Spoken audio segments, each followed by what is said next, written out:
parfois la fixation émotionnelle. Et dans une relation toxique, la femme ne court plus seulement après l'homme, elle court après le soulagement, après le moment rare où il redevient tendre, après la preuve qu'elle n'a pas investi pour rien, après la confirmation que son intuition initiale sur son potentiel n'était pas fausse. Et c'est pour ça que beaucoup restent trop longtemps dans des relations qui les vident. Elles ne sont pas simplement amoureuses, elles sont piégées dans une boucle où leur système nerveux associe l'autre à la fois à la douleur et à l'espoir de guérison.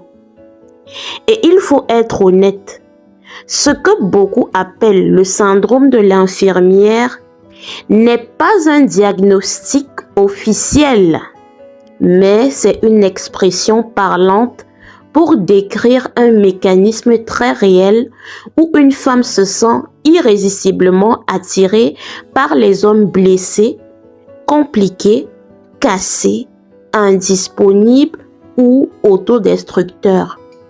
Parce qu'elle croit souvent, sans se l'avouer clairement, qu'en étant assez patiente, assez douce, assez spirituelle, assez loyale ou assez aimante, elle réussira à faire émerger leur meilleure version.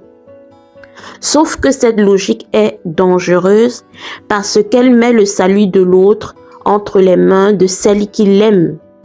Alors que la transformation profonde d'un être humain demande la vérité, la responsabilité, la repentance, l'humilité, le travail sur soi, parfois une thérapie, parfois une confrontation sérieuse avec ses blessures, mais jamais simplement l'amour d'une femme, aussi sincère, pieuse ou sacrificielle soit-elle.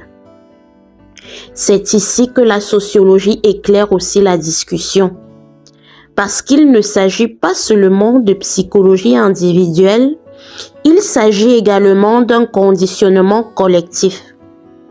Depuis l'enfance, beaucoup de filles apprennent qu'elles doivent être sages, attentives, maternelles, accommodantes, émotionnellement intelligentes, capables d'absorber les tensions et de maintenir l'harmonie.